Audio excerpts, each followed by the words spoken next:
Okay, one more quick recap, guys. This is game 4 in this best of 5. Each individual match, though, each point earned is through best of 1s. If you want to see the previous videos, they will be linked up here. Otherwise, sit back, relax, and enjoy, and find out whether we go to an ace match or not with this series. All right, it's game number 4. Things are still very much on the line for the score here, as it's 2-1 favoring the Warpigs. Spawning here to the top left, representing the Warpigs, is of course the pink Terran, the Korean Dream. To the bottom right, my boy, the Protoss, representing Call an Ambulance, but not for us. It's Dear.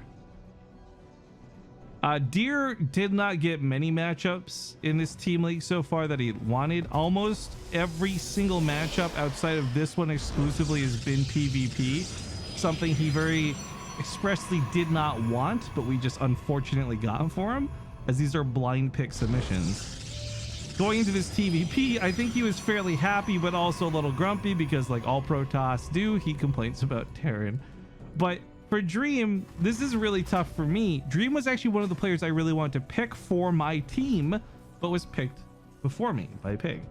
So I don't regret any of the players I have on my team, but there's definitely players who I had tried to pick before, and Dream was one of them. And I go into this match, of course, thinking, well, I hope we win just so we can stay alive and have a chance in game 5, obviously. But also with the fact that it's like, will I regret having not picked Dream, or will this be something where I'm like, okay, no, it's okay that we didn't pick Dream. I will say this in advance too. Obviously, while these matches were going on, and we still at this point when this was live, we didn't know if we would go to game 5 or not, right? It depends on whether Dream wins.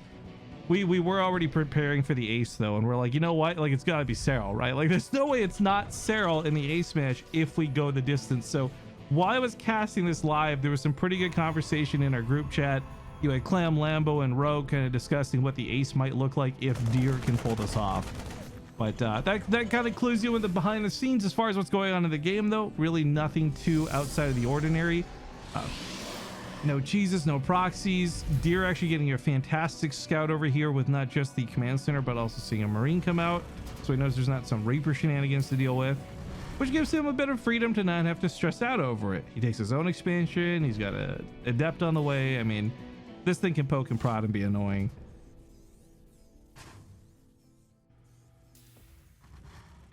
Dream's actually sending an SCV here far to the bottom.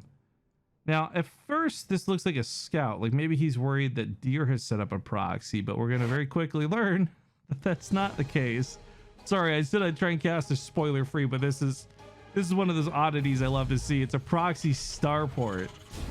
Now, this Adept's going to try and be annoying, but frankly, there's not a lot of opportunity to get scouting. And it'd be really great for Dear to confirm that there's no starport at home. More importantly, no second tech building at all, or production building at all. So no second factory in the back, no second barracks. Like, he doesn't know that it's going to be proxy play. And 9 times out of 10, this is like a medevac into a liberator, or sometimes it's just the medevac. Submarine's a very small map, so if this gets proxied really far away, it's not that big of a deal. But the idea is that you're going to have these 4 Hellions out, ideally unseen by Dear. And then, of course, this map, it is small, but it still has dead space in the main. If you can unload those Hellions without being seen, then probes will usually die. It's actually a tactic I love to see out of Terran players when they are not playing against a player from my team. So in this particular situation, it's really stressful. Again, we're still on our last life. No mistakes can be made. Dear has to play a perfect series. Well, he has to play a perfect game so that we can have a chance to even get out of this series. But these 4 Hellions, as I mentioned, unscouted, unseen. Dear has no idea this is coming. And he does have some stalkers anticipating. I think, my guess is he was probably thinking Widow Mines, because that's very common. We see it all the time out of Terran. Lucky for him, he will be in position. He's also put a shield battery up at the front, so any kind of, there's no brute forcing their way into the natural. The Sim City here works a bit. The shield battery will help a little bit, but keep in mind, 3 Hellions is all it takes to one-shot a probe. I love that he focus fired down the medevac first. This guarantees no escape for the Hellions, so he will be punished for his crimes. But this still runs in and kills about 7 workers, pardon me. And while this does offset Dear from his perfect plan of just building a lot of probes, this was also very costly for Dream. Not just in terms of raw minerals, but that was also like a medevac and 4 Hellions. You know, he lifted the starport, he brought it home, so it's late to get production going. And there's just frankly not a lot on his side of the field to defend with right now. And Dear is coming up on blink. Not there yet, but about 20 seconds from now. So he can poke at the front. I don't know he wants to play around with the bunker too much. Because remember, he doesn't have scouting away into this, right? So he sends the adept in to check. He doesn't see a siege tank, so he walks in with the stalker count. Gets around to the south side, cancels the add-on onto the starport. Exactly what you want to see. Good punish there, because that's going to significantly delay medevac production. Yeah, Soccer's trying to poke a bit, but he sees the siege tank. You're just going to have to just blink out of there. It's not worth staying too long. But we also see the observer coming up to the top side, which is classically a spot you would blink up to from here to here. But do note, Dream's aware that something like this may come. And he's actually putting supply depots in funny ways to help block out the stalkers. He's got a siege tank in a pretty good spot, but as you can see, there's a little wiggle room around it. And I remember very distinctly screaming at the point of this broadcast, "Dear, what are you doing? No!" That sends all the stalkers in, almost gets 2-shot by the tank. He does blink out though.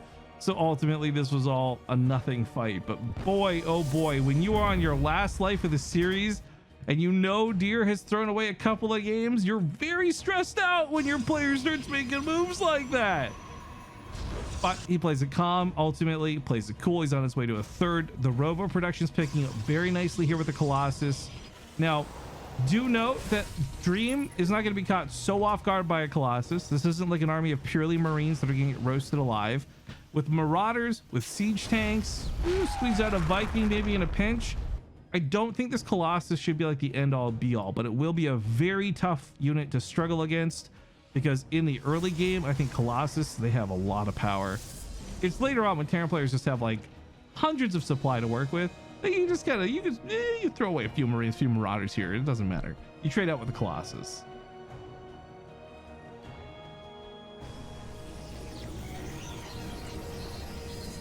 They continue to bulk this army up. We got +1 weapons. Hugely beneficial to the Colossus, which again, reminding people it does do bonus damage versus light nowadays, so fries up the Marines really quick.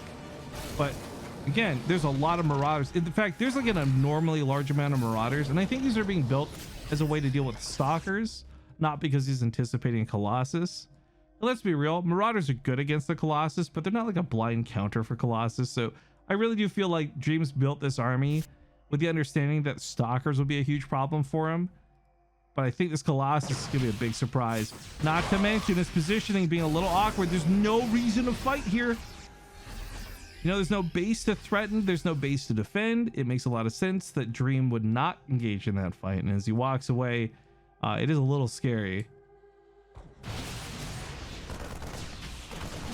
Looks like Stalkers blinked into the natural too while this went on.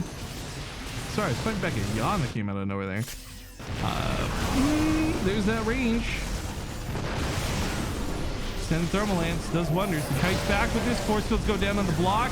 It's a little scary now though, because there's no buffer for these Colossus, and they're only really good when they have a couple of units in front of them. That's where charge lots are going to come into play.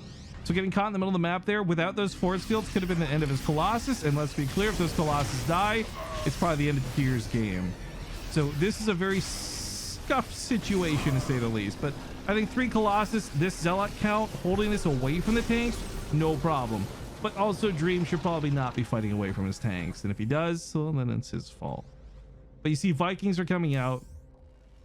You really make Vikings when you have to, not because you really want to.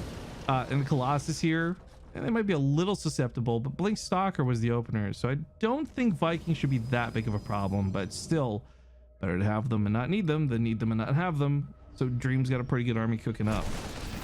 Zealot will see the drop down here to the south.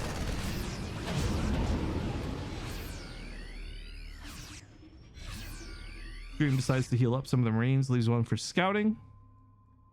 And while this goes on, of course, we still have continued production, heavy production of Marauders. Like, I've cast a lot of TVPs and I've seen ways to deal with Stalkers this way and that way. But this Marauder count, I feel, is going to backfire against the Zealots. Exceptionally good against the Archons, the Archons, the Colossus, although we do have some Archons coming up next.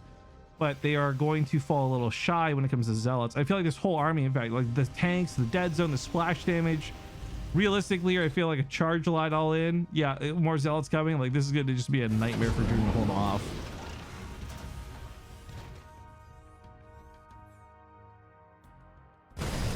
Oh, didn't quite see that counterattack.